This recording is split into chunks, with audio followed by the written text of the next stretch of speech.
So hey guys, welcome back to my channel. और जैसे कि मैंने आपको शॉर्ट में एक वीडियो प्रोवाइड किया था जिसमें कि मैंने बताया था कि बीसीसीएल का जो काउंसलिंग का डेट है, आपका सिस्टमेटिक्स आने का डेट है और आपका फर्स्ट राउंड काउंसलिंग का होने का डेट है, सेकंड राउंड काउंसलिंग होने का डेट है, साथ ही साथ कब आपका रिजल्ट वगैरह पब्लिश होगा, सारा चीज़ मैंने डिटेल्स में बताया था।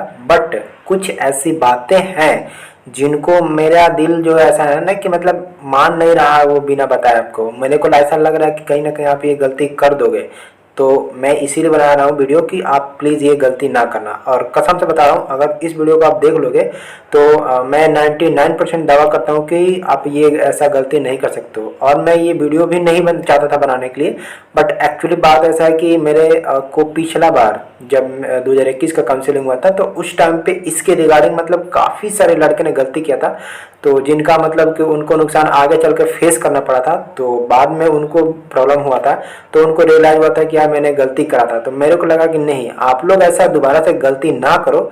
तो मुझे लगा कि इस वीडियो को आप लोग के माध्यम से आप लोग को हेल्प जरूर करना चाहिए था। तो चलिए अभी उस 5-6 जो गलती है जो आप बिल्कुल कर सकते हो उसके ऊपर हम लोग बात करते हैं। तो गाइस, जैसे कि देख सकते हो मेरे स्क्रीन पर अभी पीडीएफ एक ओपन हो चुका है, तो उस पीडीएफ में ही गलती क्या कर सकते हो उस गलती को मैं यहाँ पे हाईलाइट करता हूँ। और उम्मीद करूँगा कि इस वीडियो को देखने के बाद आप ऐसा गलती वगैरह बिल्कुल नहीं करोगे। तो गाइस यहाँ पे सारा डिटेल्स मैंने कल ही बता दिया था, वो मैं नहीं बात करूँगा। यहाँ पे जो आप गलती कर सकते हो उसके ऊपर हम बात करते हैं। तो गाइस देखिए, सबसे पहला आप लोग जो गलती कर सकते हो, ये पहला गलती है कि यहाँ पे बी वाला ऑप्शन में देखिए आप लिखा है कि चॉइस फिलिंग काउंसलिंग प्रक्रिया हेतु अभ्यर्थी ऑनलाइन काउंसलिंग पोर्टल पर, यानी कि बीसीसीएल के ऑफिशियल साइट पे आपको जाना है। वहां पर जाकर के आपको रजिस्ट्रेशन एंड चॉइस फिलिंग भरने हेतु सर्वप्रथम अभ्यर्थी को click here for new registration, ये ध्यान देना, न्यू रजिस्ट्रेशन आपको सबसे पहला करना पड़ेगा। ये आप गलती कर सकते थे। पिछला बार क्या हो रहा था कि कुछ लड़के ना, वो पहले बार जो उन्होंने रिजल्ट वगैरह चेक किया था, उनके पास आईडी और पासवर्ड था, डेट ऑफ बर्थ था, उसको डाल करके वो ट्राई कर रहे थे अपने काउंसलिंग करने का। तो मतलब जब वो ओपन कर रहे थे तो उनको प्रॉब्लम हो रहा था, तो मेरे को काफ़ी सारा कॉल आ रहा था। तो मेरे को लगा कि नहीं, आप भी इस बार गलती कर सकते हो। तो पहला गलती ये आप मत करना। पहले आपको क्या करना है, रजिस्ट्रेशन करना है, देन आपको लॉगिन करना है। अब रजिस्ट्रेशन मान लीजिए कि आपने कर दिया, अब रजिस्ट्रेशन करने के बाद से आप क्या दूसरा गलती कर सकते हो इसके ऊपर बात करते हैं। तो आप देखो लिखा हुआ है कि रजिस्ट्रेशन के उपरांत अभ्यर्थी को अपना एक यूजर आईडी बन जाएगा, ठीक है, उसका आपके पास पासवर्ड रहेगा। तो उस यूजर आईडी और पासवर्ड के हेल्प से अपना अकाउंट को क्या करना है, लॉगिन कर लेना है।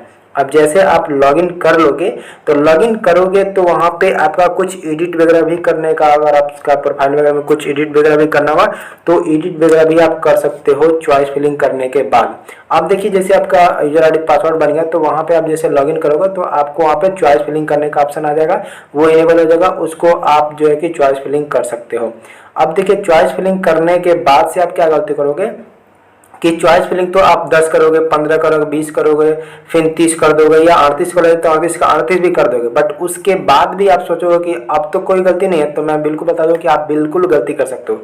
खास करके मैं उन लोगों के लिए बोल रहा हूँ कि जिनका रैंक थोड़ा ज़्यादा है, ध्यान से सुनना, जिनका रैंक थोड़ा ज़्यादा है उनको क्या करना है कि उनको जितना ज़्यादा से ज़्यादा कॉलेज को सेलेक्ट करना है उतना ज़्यादा कॉलेज को सेलेक्ट कर सकते हैं, ठीक ना। और साथ ही साथ मैं बता दूं कि एक ही कॉलेज में आप डिफरेंट डिफरेंट ब्रांच भी चूज कर सकते हैं। इसका मतलब ये हुआ कि मान लीजिए कि मेरे को बख्तियारपुर लेना है, तो बख्तियारपुर में मैंने सिविल पहले चूज कर लिया, फिर बख्तियारपुर में मैंने मैकेनिकल कर लिया, फिर बख्तियारपुर में मैंने इलेक्ट्रिकल कर लिया, फिर बख्तियारपुर में मुझे सीएससी कर लिया, या मुझे इसी लेना तो वो कर लिया। मतलब एक ही कॉलेज में आप डिफरेंट डिफरेंट ब्रांच भी चूज कर सकते हो। तो अगर आपको लगता है कि पर्टिकुलर मेरे को किसी एक ही कॉलेज में रहना है, चाहे जो भी ब्रांच में, तो उसी कॉलेज को आप फर्दर 3-4 बार करके भी चूज कर सकते हो। अब बात करते हैं कि अगर आपका कॉलेज एक कॉलेज में नहीं लेना, दूसरा कॉलेज आपको लेना है, ठीक ना। तो पहले आपको मान लेते हैं कि आपको पहले पूरा सिविल लेना है, तो आप मतलब फर्स्ट पे जिसको सिविल लेना चाहते हो फर्स्ट पे पूरा करो, फिर सेकंड पे जिसको लेना है सेकंड को पूरे सिविल करो, फिर थर्ड पे, फिर फोर्थ पे पूरे सिविल पूरे 38 कॉलेज में कर सकते हो। फिर पूरे 38 कॉलेज में आप मैकेनिकल कर सकते हो, फिर पूरे 38 कॉलेज में आप चाहो तो डबल ही कर सकते हो। तो इस तरीके से करके बहुत ज़्यादा आप नंबर ऑफ कॉलेज सेलेक्ट कर सकते हो। तो इसमें कोई बाउंडेशन नहीं है, आप जितना चाहो उतना कॉलेज सेलेक्ट कर सकते हो, ठीक ना। और यहाँ पे एक चीज़ आप देख पाओगे यहाँ पे कि यहाँ पे लिखा हुआ है कि किधर गया, मैं यहीं पे देखा था, एक मिनट मैं यहाँ पे बता देता हूँ आप लोगों को। हाँ देखिए, यहाँ पर लिखा ही हुआ है कि रजिस्ट्रेशन करने के बाद से आपका जो चॉइस फिलिंग रहेगा, वो चॉइस फिलिंग जो रहेगा वो अगर आप चाहो तो रजिस्ट्रेशन करने के बाद से आप उसको लॉक कर लेना। अगर आपको लगता है कि हाँ मैंने इतना काउंसलिंग किया, अब इसके बाद से मुझे इसको लॉक कर देना, तो आप वगैरह लॉक वगैरह भी कर देना, ठीक ना। अगर आप इन केस आप लॉक नहीं कर सकते हो, उसको छोड़ दिए वैसे ही, ठीक ना, तो जब आपका लास्ट डेट रहेगा ना काउंसलिंग का, उस टाइम पे वो ऑटोमेटिक लॉक हो जाएगा, ठीक ना, उसमें कोई दिक्कत वाली बात नहीं, ऑटोमेटिक लॉक हो जाएगा। हाँ, अगर इन केस आपको लगता है कि मैंने लॉक भी कर दिया है, मेरे को आपसे फिर से वापस से अनलॉक करना, जैसे मैंने 10-15 कॉलेज चूज किया, मेरे को लगता है कि नहीं आप 5 कॉलेज और चूज करना, तो आप लॉक को फिर अनलॉक भी कर सकते हो। और लॉक अनलॉक आप बेशक कर सकते हो, उसके लिए आपको एक प्रोसीजर अपनाना पड़ेगा। आपको ओटीपी रजिस्टर मोबाइल पे जाएगा, उसको आपको ओटीपी और ईमेल आईडी डाल करके आप अनलॉक लॉक वगैरह भी कर सकते हो, तो उसमें कोई दिक्कत वाली बात नहीं है। पिछला बार भी यही लोग गलती करते कि एक बार लॉक कर देते, तो वो मेरे पास डायरेक्टली कॉल कर रहे थे कि यार अब तो लॉक कर दिया, अब कैसे अनलॉक करूँ मैं इसको, और ऐसा फीचर है कि नहीं है कि अनलॉक लॉक हो गया तो फिर अनलॉक कर सकता हूँ कि नहीं। तो ऐसा बिल्कुल फीचर दिया गया है आपके पास, लॉक अनलॉक आप चाहो तो जितना बार कर सकते हो, बट हाँ जो डेट है आपका लास्ट काउंसलिंग का, उसी के अकॉर्डिंग आपको लॉक अनलॉक वगैरह कर सकते हो, ठीक है। तो ये दूसरा गलती था, तीसरा गलती था, ठीक है। अब इसके बाद से देखिए तीसरा गलती के बाद से चौथा गलती क्या है। अब देखिए आगे का जो गलती है वो काफी ज्यादा इंपॉर्टेंट है, तो इसको प्लीज बिल्कुल ही मत आप मिस करना। और ये गलती जो है ना काफी सारे लड़के कर सकते हैं, तो प्लीज इसको आप इग्नोर मत करना। इस गलती को मैं हाईलाइट कर देता हूँ। यहाँ पे देखो, यहाँ पे लिखा हुआ है कि ऑनलाइन काउंसलिंग हेतु रजिस्ट्रेशन एवं चॉइस फिलिंग की प्रक्रिया वन टाइम है। मतलब समझना कि एक बार अगर आपने चॉइस फिलिंग कर लिया, एक बार आपने रजिस्ट्रेशन कर लिया, तो दोबारा से आप रजिस्ट्रेशन नहीं कर सकते, दोबारा से आप चॉइस फिलिंग नहीं कर सकते हो। तो इसीलिए यहाँ पर बताया जा रहा है कि अभ्यर्थी को फर्स्ट राउंड काउंसलिंग में भाग लेना है, तो उनको पहले ही आपको चॉइस फिलिंग करना है, पहले ही उनको काउंसलिंग करने के लिए आप जितना मैक्सिमम कॉलेज है उतना चूज कर लेना। क्योंकि अगर मान लीजिए कि आपने एक बार आपको ज़्यादा रैंक है, ठीक ना, आपने ज़्यादा रैंक है, तो आपने सोचा कि मेरे को फर्स्ट काउंसलिंग में नहीं मिलेगा, तो मैं फर्स्ट नहीं छोड़कर मैं डायरेक्ट सेकंड राउंड काउंसलिंग में पार्टिसिपेट करना चाहता हूं, तो ऐसा बिल्कुल कोई प्रोविजन नहीं है। आपको पहले फर्स्ट राउंड काउंसलिंग में पार्टिसिपेट करना होगा, तभी आप सेकंड राउंड काउंसलिंग के लिए एलिजिबल हो, या मॉपअप काउंसलिंग हो तभी आप एलिजिबल हो। अगर आप फर्स्ट राउंड काउंसलिंग में पार्टिसिपेट नहीं करते हो, तो सेकंड राउंड के लिए आपको कोई सुविधा उपलब्ध नहीं है। तो आपका हो या ना हो, आपको पहले फर्स्ट राउंड काउंसलिंग में पार्टिसिपेट करना ही करना है। ये सबसे बड़ी गलती होती है।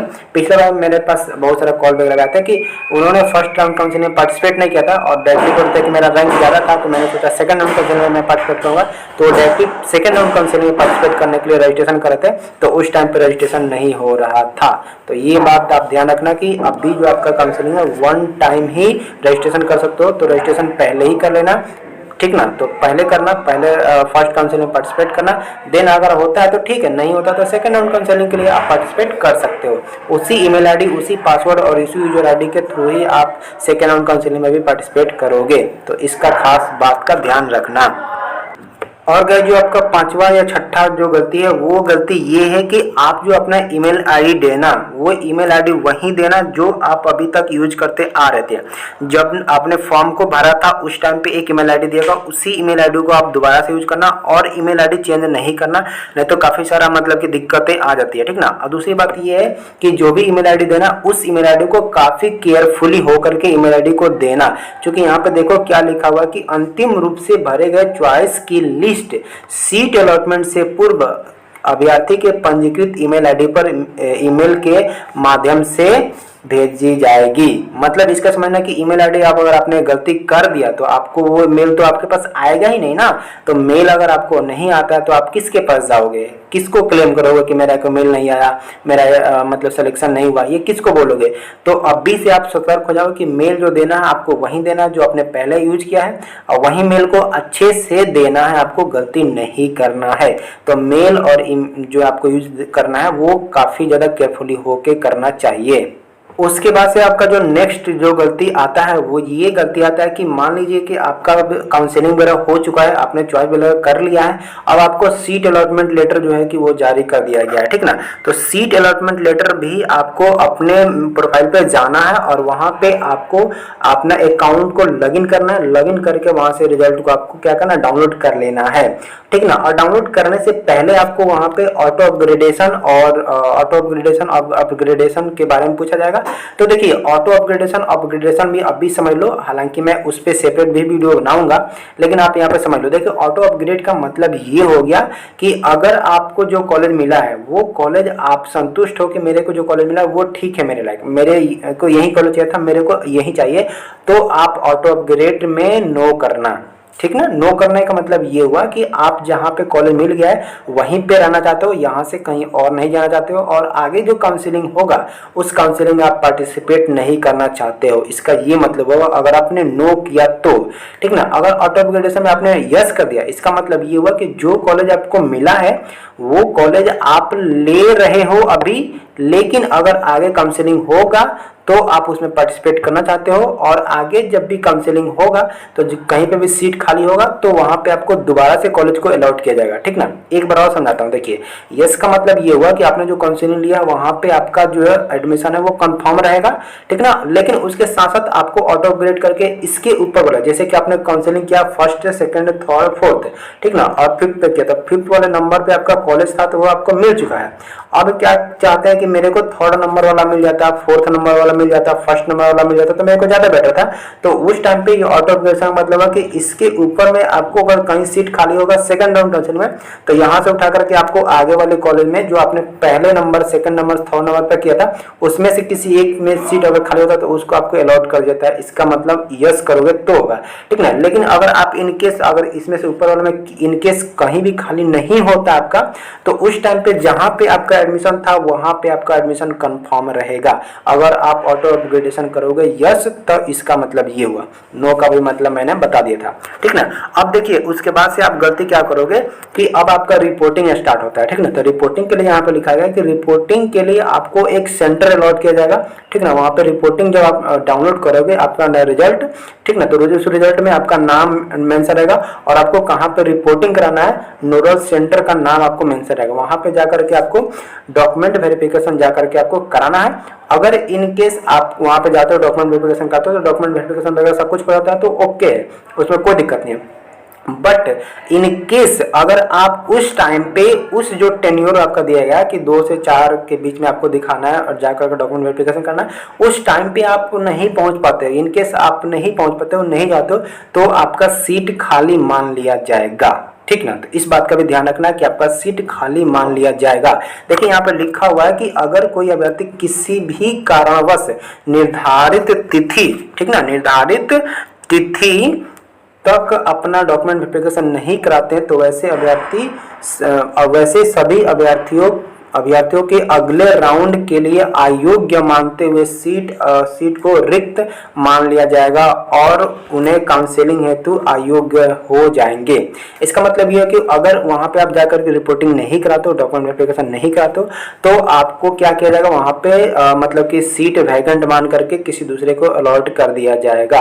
तो आपका उस कॉलेज से कुछ लेना देना हो या नहीं हो, आपको वो कॉलेज पसंद हो या नहीं हो, और आपको फर्स्ट राउंड काउंसलिंग में मिल जाता है वो कॉलेज, तो आपको जाकर के डॉक्यूमेंट वेरिफिकेशन चुपचाप जाकर करा लेना है। ये मत दिमाग लगाना ये कॉलेज मेरे को पसंद नहीं तो मैं सेकंड काउंसलिंग कराऊंगा और वहां पे जाकर के मैं एडमिशन लूंगा, मेरे को कुछ और अच्छा मिलेगा तो मैं जो है ये नहीं चाहिए, ऐसा बिल्कुल नहीं करना है। ऐसा करोगे तो फिर यहाँ पे साफ साफ लिखा हुआ है कि आपको कुछ नहीं मिलेगा।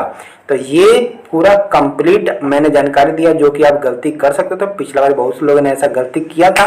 तो आई होप कि ये मेरा वीडियो देखने के बाद से आपको ऐसा गलती बिल्कुल करने की कोई संभावना नहीं होगी। तो ये मैंने कंप्लीट बताया है, और इवन इसी मैट्रिक्स इसी मतलब पीडीएफ को देखोगे तो यहाँ पे सारा जो इम्पोर्टेंट डेट है वो तो मैंने कल ही बता दिया था, ये आई थिंक आप सभी को पता भी होगा। तो ये मेरे को कुछ लगा कि जो आपको बताना चाहिए था, जो कि आप गलती कर सकते थे, तो ये अपना गलती वगैरह भी जो है आप अपना ठीक कर लेना। तो आई होप कि आपको ये वीडियो अच्छा लगा होगा, थोड़ा सा भी अच्छा लगा हो तो प्लीज यार सपोर्ट करना, लाइक कर देना, शेयर कर देना, सब्सक्राइब भी कर देना। तो अभी के लिए इतना ही रखते हैं, चलिए मिलते हैं नेक्स्ट वीडियो में।